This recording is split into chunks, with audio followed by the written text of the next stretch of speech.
अपने मन पसंदीदा ड्रामा से जुड़े रहने के लिए अभी जाएं और मन ड्रामास को लाइक करें, सब्सक्राइब करें और बेल आइकन को प्रेस करना बिल्कुल ना भूलें।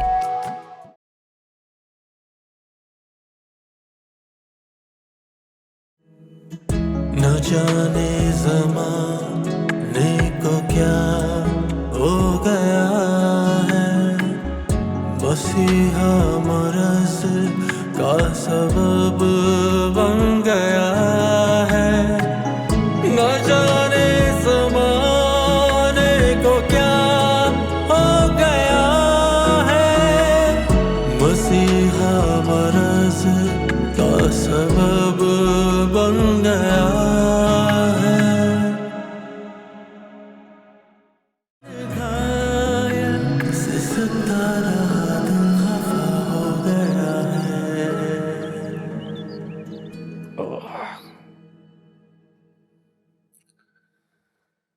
है। कशवाला, 10 दिन बीत गए। ऐसा लग रहा है जैसे कल की बात हो। दिन गुजरने से दुख कम नहीं होता, और आपको क्या मालूम कि माँ बाप का दुख क्या होता है। नहीं, हमें पता है। हमने भी अपने माँ बाप का दुख उठाया है। लेकिन आपने उनके साथ अपनी पूरी जिंदगी गुजारी है, मैंने नहीं। तो आ गई है महारानी सोग मना के। अरे रईसा खातून, खुदा का वास्ता, हमारे माँ बाप की तरबियत का ऐसा सवाल ना करो जिसका जवाब जिल्लत में हो। तो मैंने क्या कहा है, बस पूछा ही है ना इससे भाई साहब। आप इंसान हैं या नागिन? अपनी जुबान से कितना जहर उगलेगी। अरे कशमाला, कम से कम तुम ही खामोश हो जाओ। भाई साहब, इसे क्यों मना कर रहे हैं आप? ये तो पहले ही कह चुके हैं, इसकी जुबान तो रेड कारपेट की तरह लंबी है। अरे ऐसा लग रहा है जैसे तुम लड़ने आई हो। इसकी हालत देखो, सदमे में है। और फिर एहसास करो। बस बस बस, खामोश हो जाएं आप लोग। मेरे सर में पहले ही बहुत दर्द हो रहा है। रईसा खातून, प्लीज आराम करने दो। भाई साहब, आप तो बिल्कुल जोरू का गुलाम बन के रह गए।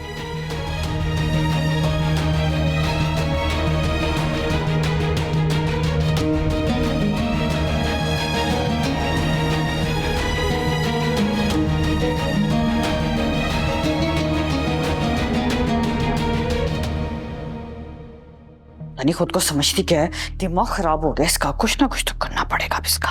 रईसा, क्या बड़बड़ा रही हो? तुम्हारी उस चहेती की वजह से ना मुझे बातें सुनने को मिल रही हैं। भाई साहब ने मुझे कमरे से निकाल दिया है। तुमने जरूर कोई बात की होगी उन्हें। मैंने उस जर खरीद को कुछ भी नहीं कहा। ये तुम क्या हर वक्त जर खरीद लगी रहती हो? 10 लाख रुपए देके खरीदा था मैंने उसे कि बुढ़ापे में मेरी खिदमत करेगी, और वो तो मलका आलिया बन गई है, घर की मालकिन बन के बैठ गई है।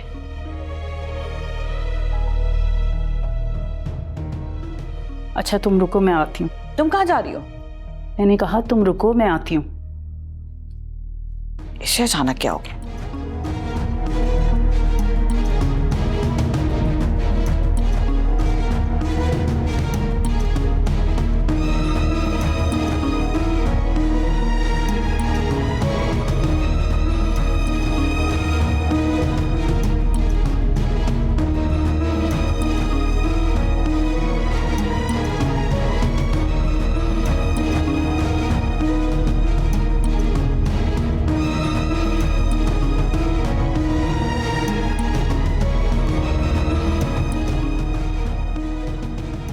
तुम मेरे पैरों के नीचे से जमीन निकालोगी?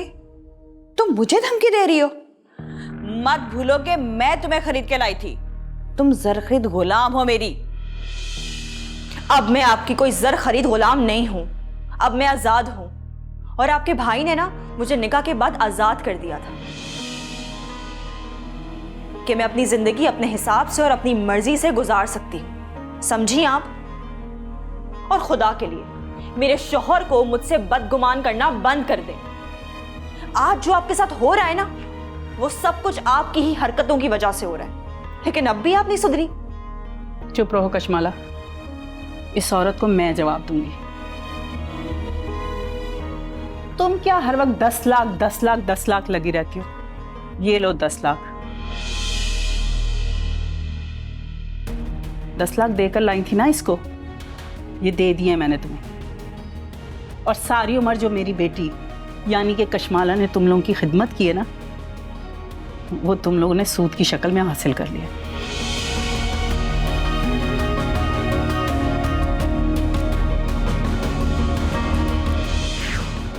भाई साहब, भाई साहब, भाई साहब, ये देखें, ये क्या किया इस औरत ने, ये देखें। अरे इतने सारे नोट कहाँ से आए तुम्हारे पास? चोरी किए इसने। मैं तो पहले ही कहती थी भाई साहब कि ये है ही चोर। इसका तो पासपोर्ट, बैंक कार्ड सब कुछ चोरी हो गया था ना, तो कहां से आए इसके पास ये पैसे? मैं चोर नहीं हूं, ये सब कुछ मैंने मेहनत करके कमाया है और मुझे लगता है कि इसीलिए जमा किया था। फरा, ये क्या तमाशा है? मुझे पता था ये औरत जो 10 लाख करती है ना, 10 लाख में किसी की जिंदगी खरीद लेगी। कौन है ये? कैसा इंसाफ है ये कि किसी की बेटी को खरीद लेगी ये? मेरा कारोबार है ये, गुलाम बेचती हूं मैं। अच्छा, तुम लोग पैसों के बलबूते पे किसी को खरीद कर उससे मजदूरी करवा कर नीचा दिखाओगे और मोहब्बत के झांसे में लाकर उसको जलील करवाओगे। तुम हमसे इस तरह बात नहीं कर सकती फरा। अब मैं ऐसे ही बात करूंगी। ये 10 लाख रुपए तो सिर्फ इसकी कीमत है, जो उसको यहाँ हमने रखा, पढ़ाया लिखाया, अच्छा खिलाया, अपने साथ हर जगह घुमाने लेकर गई, वो सब। और क्या किया? उसकी हर ख्वाहिश पूरी की है, उसकी हर जरूरत का ख्याल रखा है, अपने साथ उसे हर जगह लेकर गई हूँ। अच्छा, तुमने घुमाया, कोई तस्वीर तो होगी, कोई सबूत तो होगा ना तुम्हारे पास? दिखाएं कोई तस्वीर, दिखाएं कोई सबूत। तस्वीरें? तस्वीरें कहां से लाऊं मैं? अच्छा, तस्वीरें नहीं है, मगर जब नेमत ने अपनी बेटी बेची तुम्हें, उसका सबूत है तुम्हारे पास? हाँ बिल्कुल है, एक एक कागज मैंने आज तक संभाल के रखा हुआ है, जिसपे इसके माँ बाप के दस्तखत भी हैं। वही कागजात तुम्हारे गले का फंदा बनेंगे। और ये जो 10 लाख रुपया मैंने तुम्हें दिया है, ये इस 13 साल बच्ची की कीमत है। बस बस, अब बहस मत करो, दिमाग खराब कर दिया तुम लोगों ने मेरा। जाओ यहां से सारे।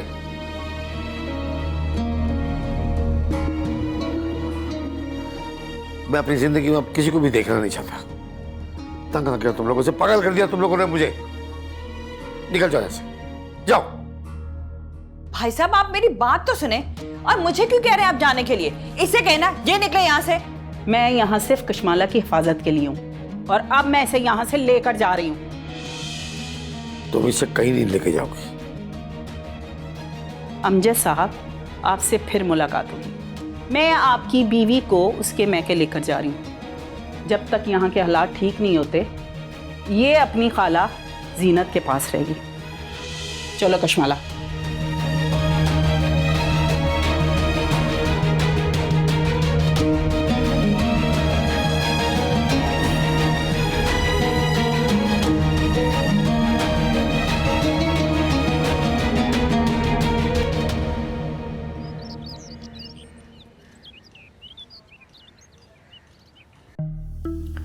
रईसा बाजी ने किस डटाई के साथ अपने जुर्म का एतराफ कर लिया है।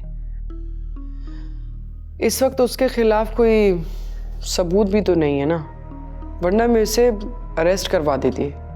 सबूत भी मिल जाएंगे और गवाह भी। लेकिन वो कैसे? मैं लाऊंगा गवाह और सबूत। तुम्हें यकीन है कि तुम हमारा साथ दे सकोगे? मैं तुम लोगों का साथ दे सकता हूँ। मुझे यकीन है कि हम रईसा को उसके अंजाम तक पहुँचाएंगे। वैसे तुमने क्या सोचा है? सब कुछ कैसे मैनेज करोगे? इसमें मैनेज क्या करना है? हम सिर्फ ये देखेंगे कि वो कहाँ आती है, कहाँ जाती है, किससे मिलती है। कोई ना कोई सुराग मिल जाएगा और ये मेरा काम है, मैं कर लूँगा। नादिर, ये काम मुश्किल है। मुझे उम्मीद तो नहीं है, यकीन है रईसा कहीं ना कहीं कुछ ज़रूर गलत कर रही है। उसका बिहेवियर काफ़ी मशकूक रहा है। अचानक आती है, अचानक गायब हो जाती है। कोई कॉल आती है तो चली जाती है। मेरी तो समझ से बाहर है। इसके पास इतना पैसा, वो भी मशकूक है। इतना पैसा उसके पास आया कहाँ से? आज से 20 साल पहले जब वो 10 लाख रुपए इतनी आसानी से दे सकती थी मुझे खरीदने के, तो अब तो वो करोड़ों रुपए भी दे सकती हैं। सबसे पहले हमें इस बात का पता लगाना पड़ेगा कि रईसा बाजी बच्चे खरीदती और बेचती हैं कि नहीं। हाँ कशमाला, तुम बिल्कुल ठीक कह रही हो। पहले हमें इस बात का पता लगाना चाहिए कि जो हम सोच रहे हैं वो सच है कि नहीं। मैं उसकी रेकी करता हूँ और फिर देखते हैं हमें क्या करना है।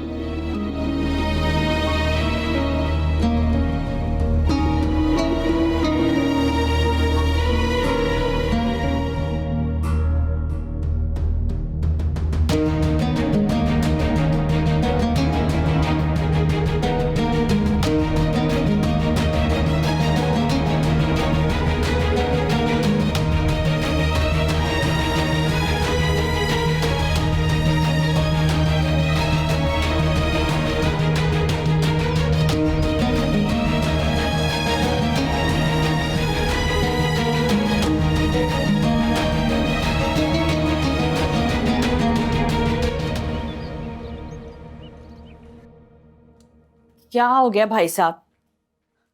कब तक आवाजें देते रहेंगे कशमाला को? वो नहीं है घर में, जा चुकी है वो। प्याज, ये आपकी वजह से गई है वो। मुझे फोन उठा के दे, मैं कशमाला को फोन करके घर बुलाता हूं। घर?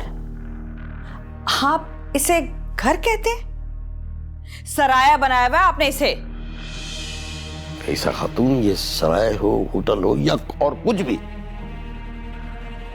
ये तुमने किया सब कुछ। तुम? भाई साहब, आपने मुझे तुम क्या के मुखातिब किया है? ऐसा खातून, तुम तो बहुत छोटा सा लफ्ज है। अगर मेरा बस चले ना तो मैं तुम्हें धक्के मार के इस घर से मारेगा। ये तो कशमाला का बड़ा मन है, उसने तुम्हें अपने घर में बना दी, इज्जत दी। तुमने क्या किया?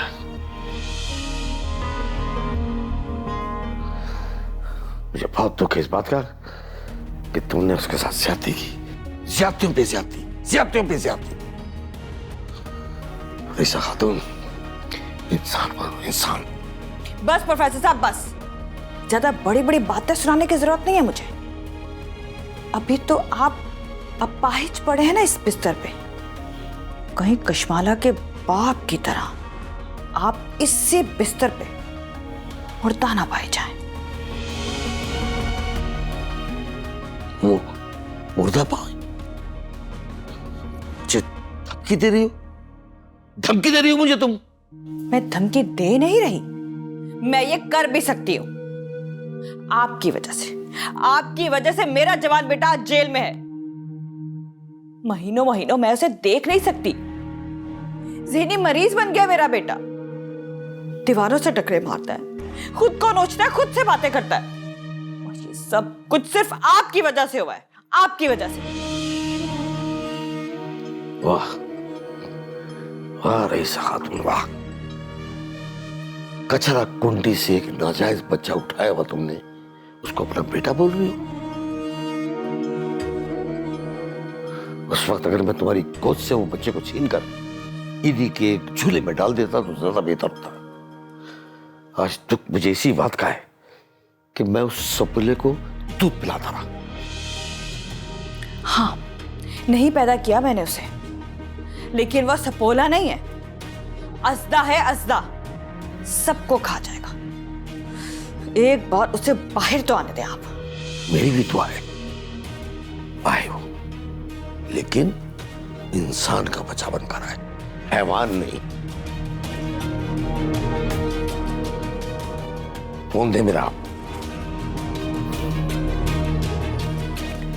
ये फोन चाहिए ना आपको? हाँ दे। ये ले, आए और ले ले।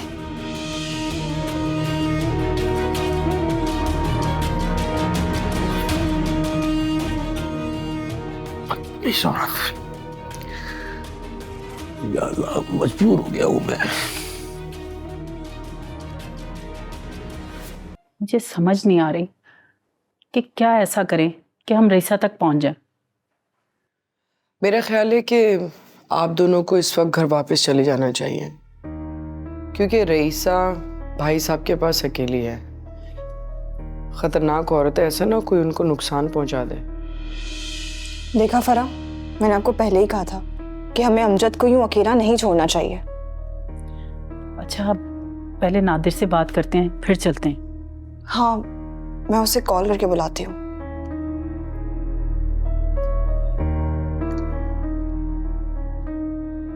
हेलो नादिर, ऐसा करो कि तुम जीनत आंटी के घर आ जाओ। ठीक है। वैसे कशमाला, अब तुम्हें नादिर से डर नहीं लगता? नहीं, मुझे अब नादिर से, इनफैक्ट मुझे अब किसी भी चीज से कोई डर नहीं लगता। मैंने अपने सारे डर और खौफ अम्मा अब्बा की मौत के साथ दफना दिए। अच्छी बात है, ये तो बहुत अच्छी बात है कि तुमने अपने आप को संभाल लिया है। मेरे माँ बाप की मौत के जिम्मेदार और मेरे इन हालात के जिम्मेदार कहीं ना कहीं मुझे लगता है कि रईसा ही है। अब मेरा ना जिंदगी जीने का मकसद बहुत बदल गया है। मुझे लगता है कि वो जो लोग दूसरों की मजबूरियां खरीदते हैं ना, उन लोगों को मार देना चाहिए। कशमाला, इंसान को ना इतना सफाक नहीं होना चाहिए। यही बात है, बिल्कुल यही बात है। इंसान को ना इतना सफाक नहीं होना चाहिए। लेकिन रईसा खातून एक सफाक औरत हैं। जिस तरह रईसा खातून मजबूरियां खरीदती हैं और उनकी औलादें बेचती हैं, क्या ये सब आपको ठीक लगता है? ये ठीक नहीं है और ये सब नहीं होना चाहिए। मेरा ख्याल है कि हमें एसएचओ साहब से बात करनी चाहिए और देखना चाहिए कि आगे क्या कर सकते हैं। मेरे ख्याल से हमें ठीक वक्त का इंतज़ार करना चाहिए। जैसे ही कोई सबूत मिलेगा फिर प्लान बनाएंगे कि आगे क्या करना है। प्लानिंग करना बहुत ज़रूरी है। ये देखना पड़ेगा कि कौन कहाँ क्या कर रहा है।